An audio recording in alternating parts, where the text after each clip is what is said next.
গতকালকে দেখলাম বাংলাদেশের ঠাকুরগাঁয়ে ওই দেবদেবীর মূর্তি যেখানে বানাইছে মন্দিরে অসুর মূর্তি বানাইছে, সেই মূর্তির মুখের ভেতরে দাড়ি লাগাইয়া দিয়া রসুলের সুন্নাতকে তারা অপমান করেছে। জোরে বলেন নাউজুবিল্লাহ। এলাকার মানুষের রাগান্বিত হয়েছে। অসুর বানানো হয় কাদের? যাদেরকে ওরা শত্রু মনে করে। আর দেবদেবী ঠাকুর বানায় ওরা যাদেরকে প্রভু মনে করে তাদেরকে দেবদেবী বানায়। আর অসুর বানায় যাদেরকে ভিলেন মনে করে, ওদের হিন্দু ধর্মের শত্রু মনে করে। এই অসুর বানাইয়া মুখের মধ্যে দাড়ি লাগাইয়া দিয়া রসুলের সুন্নাত অপমান করলো। সরকার এবং প্রশাসনকে বলি, এই বাংলাদেশে হিন্দুরা পূজা করবে, আমাদের কোনো আপত্তি নেই, তবে পূজা করতে গিয়ে অসুর তৈরি করে রসুলের দাড়ি বানাইয়া যারা সুন্নাতকে নিয়ে অপমান করেছে এদেরকে শাস্তির আওতায় আনতে হবে। আমরা রসুলের সুন্নাতের অপমান সহ্য করব। অসুর কি লক্ষ্য করেন? আপনারা টেলিভিশনে দেখেছেন, এই গত এক সপ্তাহ আগে ভারতে কলকাতায় ডক্টর মোহাম্মদ ইউনূসের কিন্তু মূর্তি বানানো হয়েছে। আপনাকে জানেন? ওই অসুর বানাইছে। অসুর একবারে দেবদেবীর পায়ের নিচে ডক্টর ইউনূসের মূর্তি ফালাইয়া দিছে। ডোনাল্ড ট্রাম্পের মূর্তি বানাইছে, মানে Donald Trump doctor Mohammad Yunus ভারতের শত্রু, ওরা এদের মূর্তি বানাইয়া পায়ের নিচে ফেলে দিয়েছে। ডক্টর ইউনূসকে বলতে চাই, কাদের সাথে প্রীতি করলেন?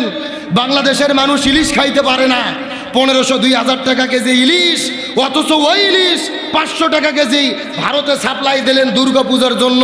আর ওরা আপনার মূর্তি তৈরি করলো। এখান থেকে বোঝা যায় ভারত কখনো বন্ধু হতে পারে না, ওরা মানবতার শত্রু। প্রীতি করা বন্ধ করেন। আপনি ওদের সাথে প্রীতি করে ইলিশ পাঠান, আর ওরা মূর্তি বানিয়ে আসুর বানিয়ে আপনাকে অপমানিত করতেছে। তদন্ত করে দেখা যাচ্ছে ডক্টর মোহাম্মদ ইউনূসের মূর্তি বানানোর জন্য টাকা খরচ করতে পতিত স্বৈরাচার আওয়ামী লীগের লোক। কথা বল না গা? ওরা তো ভারতে পালিয়ে গেছে, টাকার অভাব নাই, 16 বছর লুটে পুটে দেশের টাকা নিয়ে গেছে। এখন ইউনূসের মূর্তি বানাইয়া অপমান করার চেষ্টা করতেছে। তবে এই ঘটনার দ্বারা বোঝা গেছে ডক্টর ইউনূস যে সঠিক পথে আছে এটাই তার প্রমাণ। কারণ ইউনূস যদি দালালি করতো ভারতের, তাহলে এই কাজ কিন্তু হতো না। সুতরাং বলতে চাই, সেই ঘটনা শুধু নয়, এই দিনাজপুরে অসুর তৈরি করে নবীজির দাড়িকে অপমান যারা করলো, তদন্ত করে এদের বের করে বিচারের আওতায় আনতে হবে। তবে আমরা মুসলমান ভাইদেরকে বলবো, আপনারা মন্দিরে হামলা করবেন না, আক্রমণ করবেন না, আইন নিজের হাতে তুলে নেবেন না। সরকার আছে, তার বিচার করবে। আমরাই যদি মন্দির ভাঙতে যাই তাহলে ওরাই তো খেলায় জিতে যাবে। ওরা কিন্তু এটাই চাচ্ছে যে বাংলাদেশে যেন দাঙ্গা হয়, মুসলমানরা যেন হিন্দুদের মারে। তবে এইবার বাংলাদেশে হিন্দুরা যত আনন্দে পুজো করছে, এই 16 বছরই এত আনন্দে পুজো করতে পারেনি। প্রতি বছর আমরা দেখেছি বিভিন্ন মন্দিরে হামলা হতো, এইবার কি মন্দিরে হামলা হয়েছে? কোনো দুর্গকে কেউ ভাঙছে? অত্যন্ত সুন্দরভাবে পুজো করেছে। আমার মনে বলে, দাড়ি লাগায়া যারা অপমান করেছে এরা গভীর ষড়যন্ত্র করেছে হিন্দু মুসলমানদের ভেতরে দাঙ্গা লাগানোর জন্য। সুতরাং এখানে কারা ষড়যন্ত্র করলো এটা বের করার দরকার আছে না নাই? এই বাংলাদেশের বহু নেতা আছে, দুর্গা পূজা আসলে ফতুয়া শুরু করে দেয়। এক বড় দলের নেতা বলল যে ধর্ম যার যার, উৎসব সবার। নাউজুবিল্লাহ বলবেন না? আচ্ছা, আমি যদি আপনাদেরকে বলি বউ যার যার, হক সবার, আপনাদের বইয়ের হক দেবেন? এ ভাই, আপনার মন খারাপ কে? রাগ করতেছেন নাকি? আচ্ছা, আমি যদি বলি বউ যার যার, হক সবার, বইয়ের ভালোবাসার ভাগ দেবেন? আমি যদি বলি পুকুর যার যার, মাছ সবার, আপনার পুকুরের মাছ দেবেন? গাছ যার যার, আম সবার, গাছের আমের ভাগ দেবেন? তাহলে পুকুরের মাছ দেবেন না, গাছের আম দেবেন না, বইয়ের ভালোবাসার ভাগ দেবেন না, ধর্মের ভাগ দিতে চান, এই অধিকার আপনাদেরকে দিল। পরিষ্কার কথা, গাছ যার, আম তার, পুকুর যার, মাছ তার, বউ যার, ভালোবাসা তার, ধর্ম যার, উৎসব তার। আবার অনেকে হিন্দুদের শুভেচ্ছা জানিয়েছে। তবে আমি আমার ডক্টর শফিকুর রহমানকে ধন্যবাদ দেই, তিনি শুভেচ্ছা জানানোকে কেন্দ্র করে গতকালকে এবং আজকে বক্তব্য দিয়েছে যে আমরা যদি ভুল করি ভুল ধরিয়ে দেন। আমরা তো মানুষ, ভুল হতেই পারে, আমরা ভুল শুধরিয়ে নেব। আলহামদুলিল্লাহ বলেন। আমরা কারো শত্রু আর বন্ধু নই। শরীয়ত বিরোধী যখন কাজ হয়ে যায়, সাবধান করা আমাদের ইমানের দাবি। আপনি জামাতের নেতা, বিএনপির নেতা, আপনি মন্দিরে যেতে পারেন তাদের নিরাপত্তা দেওয়ার জন্য, কিন্তু কল্যাণ কামনা করা যাবে পৃথিবীর সবচাইতে বড় শিরিকের কারখানা এই হিন্দুদের দুর্গাপূজা। আপনি কেমনে কল্যাণ কামনা করবেন? শিরিকের কাজে কখনোই কল্যাণ কামনা চলে না। আপনি বড় নেতা, যদি হিন্দুদের মন্দিরে হামলা করার আশঙ্কা থাকে আপনি নিরাপত্তা দিতে পারবেন। এই যে হাসিনা পালিয়ে যাওয়ার পরে আওয়ামী লীগ ষড়যন্ত্র করেছিল নিজেরাই মন্দিরে হামলা করে জামাত বিএনপির উপরে দোষ চাপিয়ে দিতে। জামাত বিএনপির লোক তখন নিজেরা লাঠি নিয়ে মন্দির পাহারা দিয়েছে। তারা অন্যায় করেনি, তারা ইসলামের সৌন্দর্য ফুটিয়ে তুলেছে। তার কারণ ডিমের মধ্যে কুসুম যেরকম নিরাপদ, ইসলামী রাষ্ট্রের ভেতরে অন্যান্য ধর্মাবলম্বীরা তেমনি। আমার নবী মক্কা থেকে মদিনায় হিজরত করে মদিনা নামক রাষ্ট্র গঠন করেছিল। ওই মদিনায় ইহুদি ছিল, খ্রিস্টান ছিল, হিন্দু ছিল, বৌদ্ধ ছিল, সবাই স্বাধীনভাবে ধর্ম পালন করেছে। তার মানে বোঝা গেল সব ধর্ম নিরাপত্তা পাবে, তবে শিরিকের কাজে কল্যাণ কামনা করা যাবে। গতকালকে আবার দেখলাম এক নেতা বলছে যে 23 সালে মা দুর্গা 10 হাত নিয়ে আগমন করেছিল, এই জন্য 24 সালে মা দুর্গার শক্তিতে হাসিনা পালিয়ে গেছে। নাউজুবিল্লাহ বলবেন না? আচ্ছা বলেন তো, দুর্গার কোনো শক্তি আছে? শক্তি কার? তাবারাকাল্লাযী বিয়াদিহিল মুলক ওয়া হুয়া আলা কুল্লি শাইইন কদির। সর্বময় ক্ষমতার মালিক হলেন আল্লাহ। আর এক নেতা যাইয়া ঢোলের তালে তালে নেচে নেচে আবার পুজো করতেছে, আর এক নেতা আবার মন্দিরে যাইয়া এভাবে প্রণাম করতেছে। দেখছেন না? দেখছেন না? নাম বলার দরকার নেই, আপনারা দেখেছেন। আমরা সচেতনতার জন্য বলি, 2-4টা ভোট পাওয়ার জন্যে, হিন্দুদের কাছে টানার জন্য দয়া করে ঈমান নষ্ট করবেন না। জাহান্নাম ছাড়া উপায় হবে না। আগে ঈমান, তারপরে দল, তারপরে ভোট, তারপরে নেতাগিরি। আগে ঈমানটা আমাদের পাকাপোক্ত ঠিক রাখতে হবে।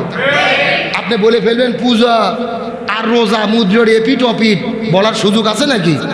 রোজা হলো আল্লাহর বিধান ফরজ, আর পূজা হলো শিরিক। আপনি কেমনি একই মুদ্রা বলেন? কার কোন কবিতাতে দলিল দেবেন? চলবে না।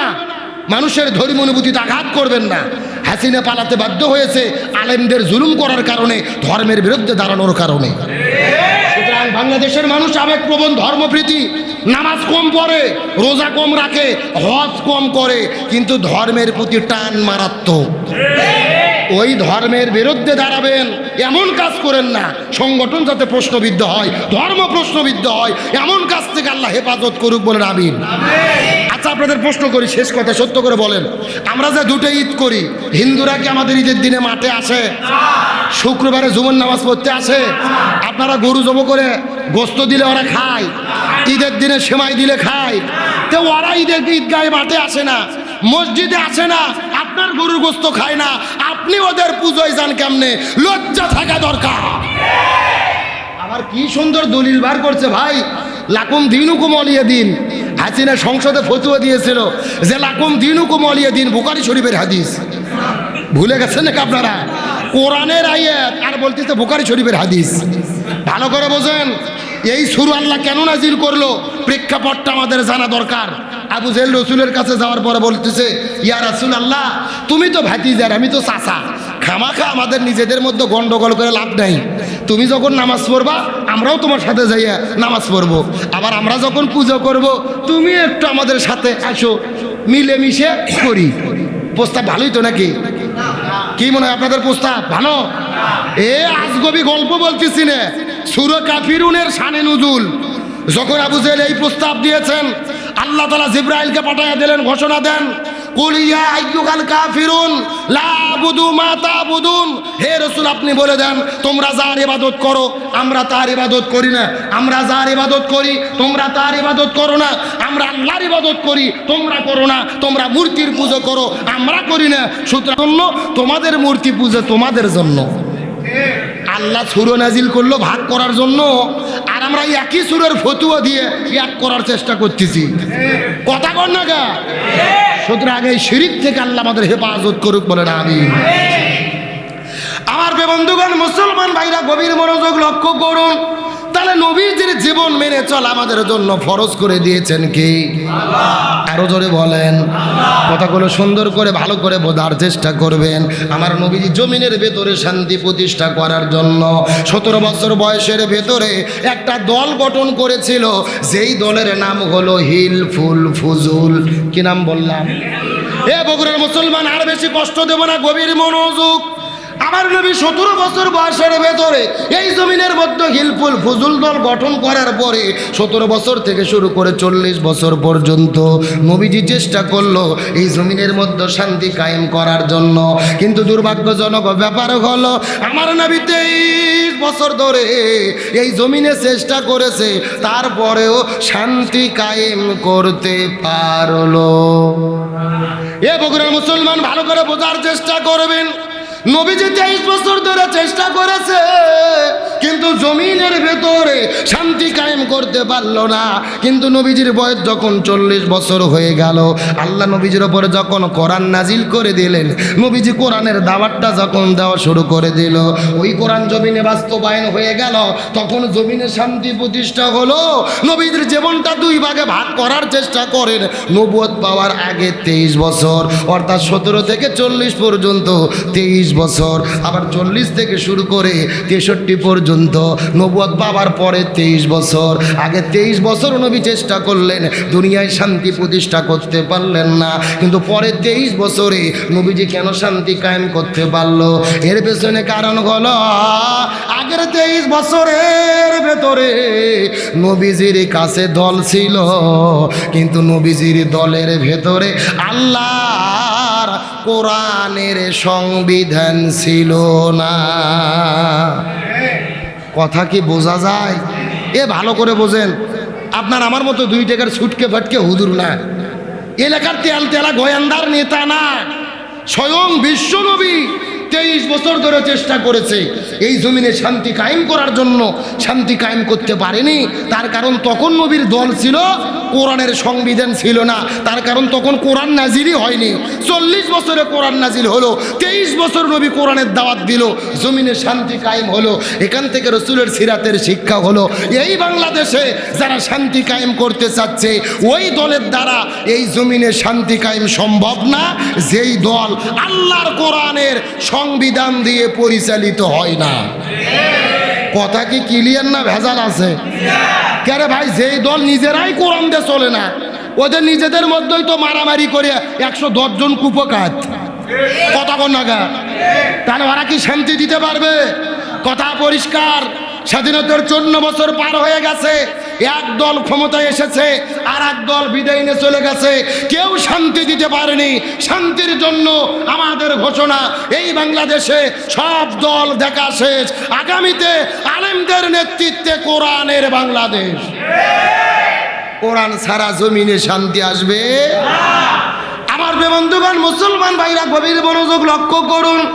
এই জন্য আমার নবী যে হাদিস শরীফের মধ্যে কত চমৎকার করে বিদায়ী হজের দিনে 100 লক্ষ সাহাবীদের সামনে বলে গিয়েছেন, তারাকতু ফীকুম আমরাইন লান তাদিল্লু মা তামাসসাকতুম বিহিমা কিতাবাল্লাহি ওয়া সুন্নাতা রাসূলি। আমি তোমাদের জন্য 2টা জিনিস রেখে যাচ্ছি, এই 2টা জিনিস যদি তোমরা আঁকড়ে ধরতে পারো, কখনোই তোমরা পথভ্রষ্ট হবে না, দুনিয়াতেও শান্তি পাবা, আখিরাতেও মুক্তি পাবা।